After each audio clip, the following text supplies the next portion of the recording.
athim. Mu'tadin, athim. Two attributes of this rebellious human being we found. One who crosses the lines. He's told, don't cross this line, he crosses it. He's told, don't do this, he does it. He's told, do this, he doesn't do it. And he's constantly engaged in sin. Constantly engaged in sin. This is athim. So now we're being shown a contrast between that and the sky that is above us, that is far more powerful a creation than we ourselves are. أَأَنْتُمْ أَشَدُّ خَلْقًا أَمِ السَّمَاء بَنَاهَا. Then we turn to the earth. وَإِذَا الْأَرْضُ مُدَّتْ. Then when the earth is stretched, madda in Arabic is to stretch something across its length. And it's used in a hadith, we'll talk about that hadith in a second, but let's see how it's used in the Quran. أَلَمْ تَرَ إِلَى رَبِّكَ كَيْفَ مَدَّ الظِّلَّ. Didn't you look to your Lord how He stretches the shadow? When the day proceeds and the sun comes down and the shadow gets longer and longer. So Allah makes you reflect on how the shadow gets longer, how time passes. That's a very picturesque way of Allah calling us to reflect on how time is passing by quickly. So Allah tells us about the time when the earth will be stretched. We find the explanation of this statement in a hadith of the Prophet ﷺ, and this is narrated by several mufassirun, including Ibn Kathir, and it's considered a Hasan hadith, so we'll go through it inshallah. إِذَا كَانَ يَوْمُ الْقِيَامَةِ مَدَّ اللَّهُ الْأَرْضَ مَدَّ الْأَدِيمِ. When the day of resurrection arrives, then Allah will stretch the earth like you would stretch leather. مَدَّ الْأَدِيمِ, like you would stretch leather. حَتَّى لَا يَكُونْ لِبَشَرٍ مِنَ النَّاسِ إِلَّا مَوْضِعْ قَدَمَيْهِ. Subhanallah. Until the point will come where there will be no place left for people except the place where they put two of their feet. Meaning the people are going to come together on this earth, the mountains, the canyons, the rivers, everything's gone, it's turned into a flat land, and people are, obviously coming out of their graves and everything, and everybody's stretched, they're stuck together like this, and they have no place to move except the two places where their feet already are. فَأَكُونُ أَوَّلَ مَنْ يُدْعَى. And I will be, meaning Muhammad sallallahu alaihi wasallam, will be the first to be called. وَجِبْرِيلُ عَنْ يَمِينِ الرَّحْمَنِ. And Jibreel alayhi salam will be on the right of the exceedingly merciful. On this day of resurrection, you would think Allah's names, Allah's power, Allah's anger, Allah's justice. But what name does Muhammad sallallahu alaihi wasallam use for him? He uses Ar-Rahman in this hadith, right? That he'll be the most merciful because his mercy will manifest first and foremost upon his messenger sallallahu alaihi wasallam. وَاللَّهِ مَا رَأَهُ قَبْلَهَا. And he says, by Allah, Jibreel alayhi salam has never seen Allah before that. So this is the first time he's right on the right of Allah subhanahu wa ta'ala. فَأَقُولُ يَا رَبِّ إِنَّ هَذَا أَخْبَرَنِي أَنَّكَ أَرْسَلْتَهُ إِلَيْهِ. This is Muhammad sallallahu alaihi wasallam, the messenger of Allah sallallahu alaihi wasallam, says to Allah, this messenger is the one that informed me that you have sent him to me. That you've sent him to me. Subhanallah. So then then Allah subhanahu wa ta'ala says, صَدَقَ ثُمَّ أَشْفِقُوا. Then Allah says, you said the truth. So this stretching of the earth has been described in this hadith. But anyway, let's come back to the surah. إِذَا الْأَرْضُ مُدَّتْ. When the earth is stretched. And the one who stretches something has complete power over it. So this is actually illustrating Allah's power not only in the sky but also on the earth. This is another very important concept before we continue. The people who believed in a God at the time of the Messenger ﷺ, they had some concept of a distant kind of God. He created the universe, He created everything, but He's kind of doing His own thing. The earth is left to be, right? Or He's up in the sky, we do our thing here on the earth. And this was actually the concept of the Pharaoh too, the Fara'ina. They believed the God is up in the sky, is the God of the sun or whatever. We are in charge of the earth. We're in charge of the earth, right? So this is even a concept today. That Allah is not concerned with the affairs of the earth. If He even is there, the galaxies and the universe is far too big for Him to be worried about little old planet Earth, right? وَإِذَا الْأَرْضُ مُدَّتْ. When the earth is stretched. وَأَلْقَتْ مَا فِيهَا وَتَخَلَّتْ. Allah gives us more detail. لَقِيَ in Arabic, it means when two things come face to face. Alqa, however, from ilqa, you change the pattern of the word a little bit. It means to cast something, to throw something in front of everyone. This word is used in the Quran, for example, فَأَلْقَى عَصَاهُ فَإِذَا هِيَ ثُعْبَانٌ مُبِينٌ. Musa alayhi salam took his staff, Moses took his staff, and he threw it in front of the Pharaoh, right? So everybody could see. So this is ilqa. This is ilqa. Allah says the earth is going to do ilqa. It's going to spit things out, and it's going to throw things out. So everybody, just everywhere you look on that day as the earth is being stretched, things are just popping out of the earth and being thrown in front of people. مَا فِيهَا, whatever is in it. What has been said about this, whatever's in it, مَا فِي بَطْنِهَا مِنَ الْأَمْوَاتِ. First of all, whatever's in the belly of the earth from the deceased, meaning the deceased are coming out. Remember we already read وَإِذَا الْقُبُورُ بُعْثِرَتْ. When the graves are topsy-turvied and pulled out. The contents of them are dragged out. So this is one interpretation of alqat ma fiha. Others are the treasures of the earth that people so wanted all this time, or the secrets of the earth. They're going to start coming out of this earth, right? But the predominant opinion here is, in this context, it's referring to the dead of the earth. Those who have passed already, they will all start coming out. But then here we have takhalli, at-takhalli. And this word actually, it means to empty out entirely. Like this is used also even for a mother when she delivers a child. Because this is burden on her and she's got to let go of that burden. She empties out entirely. This has been used for the earth here, as though the earth is pregnant with this load of these graves, of these sinners and these righteous that deserve what they are due. And now the time has come that it can finally let go. It can finally unleash what is inside of it. We have alimat nafsum ma ahdarat, alimat nafsum ma qaddamat wa akharat. When this happens, every person will know what they have to present for themselves, reluctantly so. Every person will know what they sent forward and left behind. We've read that already. So Allah wants us to understand that conclusion doesn't have to be stated anymore. You already have experience. You've already heard. The believers already read this in the Quran. So he can fill in the blanks himself.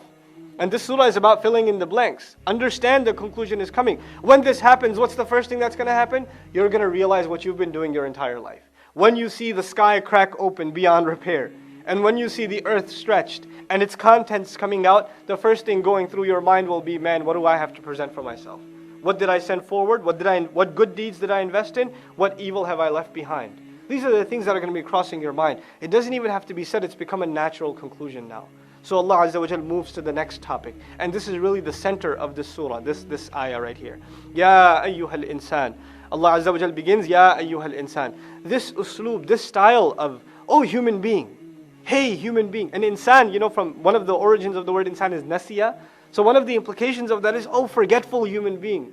You forgot where you came from. You forgot your journey, your destiny. The earth didn't forget. The sky didn't forget. You forgot. And so from the word even insan, we get this idea of, nisyan, of forgetfulness.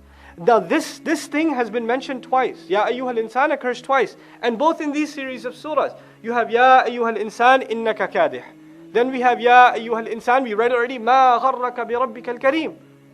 Oh human being, what deluded you from your gracious Lord? What was so powerful that deceived you? We've read that already. So now we find the other statement from Ya ayyuhal insan, tying these two surahs together, even in their style. Innaka kadihun. No doubt you are engaged, you are actively engaged. This is ism fa'il, so it's active engagement. You're actively engaged in toiling labor. You're actively engaged in toiling labor. Before we go any further, let's understand what that means.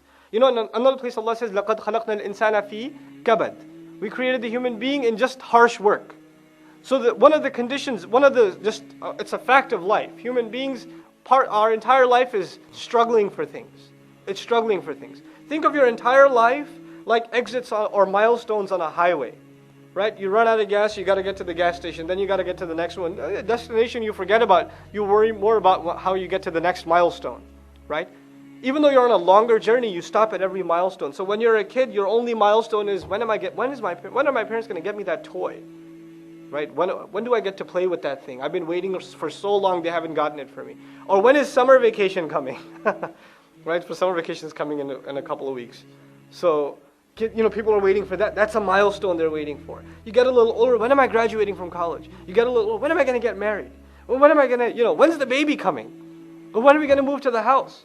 When does the new job start? When does the second store open up? When? You have all these milestones. And for every milestone, you work really hard. You're making salah, you're eating food, you're driving your car, but your mind is processing code. And it's, you're just, in your head, it's like, oh my God, I missed that line. Or I should call them, they missed that line, or whatever. Right? That's all that's going on. Innaka kadihun. But then Allah gives it a sense of, before we go on, let's explore the sense of perspective. First thing, Ya ayyuhal insan al-murad jinsul insan. Fayashmil al-mu'min wal-kafir. First of all, understand in the Salaf we find that the meaning of Ya ayyuhal insan, oh human being, is all human beings. Every human being. Whether he be a believer or a disbeliever, they're being told this. So this is not just a declaration to Muslims, it's a declaration to humanity. Oh human beings, you are, no doubt, each and every one of you is actively engaged in toiling labor. Now let's see what kind of toiling labor. First, الكدح. It's been described by الشوكاني الكدح في كلام العرب السعي في الشيء بجهد من غير فرق بين أن يكون ذلك الشيء خيرا أو شرا. This is a struggle towards something without any distinction, and it's a laborsome struggle without any distinction whether it's a good thing or bad thing. You're just engaged in it. You just got to get it done. You don't care if it's good or bad. So it's not an evil work or a good work necessarily, it's just work altogether. Then we find جهد النفس في العمل والكد فيه. This is what we find by Zamakhshari, the linguistic tafsir of Quran. He says this is the struggle, the toil of a person in the work that they are engaged in, and to be immersed in it entirely till the point where their body even gets exhausted. Their body gets tired from that work, that project that they have before them. Now see, all of this, when we do hard work, we have that goal in front of us, but Allah puts us different goal. He says, إِلَىٰ رَبِّكَ إِنَّكَ كَادِحٌ إِلَىٰ رَبِّكَ كَدْحًا.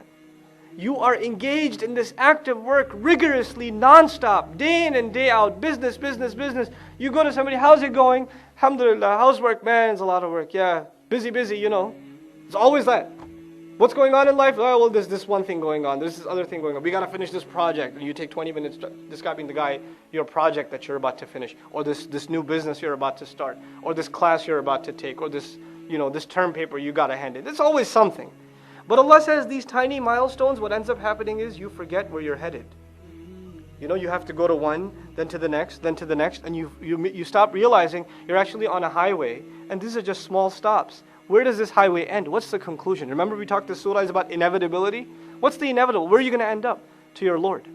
You're headed to your Lord. Whatever you're doing, you're rebelling against Allah, your life is about partying, your life is about business, your life is about studies, whatever your life is about, doesn't matter what road you take, they all lead one place. In the end, you are headed towards your Lord. إِنَّكَ كَادِحٌ إِلَىٰ رَبِّكَ كَدْحًا. And then Allah says, subhanallah, فَمُلَاقِي. You're headed to your Lord, meaning this, what it really means is, فَأَمَّا مَنْ خَافَ مَقَامَ رَبِّهِ. Standing before your Lord. That's where you're ending up. That's your real project. فَمُلَاقِيهِ, rough translation means then you are going to meet Him for sure. Then as a consequence of this toil, you're going to meet Him. Now this work, this laborsome effort that the person is doing isn't necessarily to please their Lord. They're just doing it for their life. Doesn't matter what you do it for though, you're still headed to your Lord. And one of the translations of فَمُلَاقِيهِ is, then you will meet Him.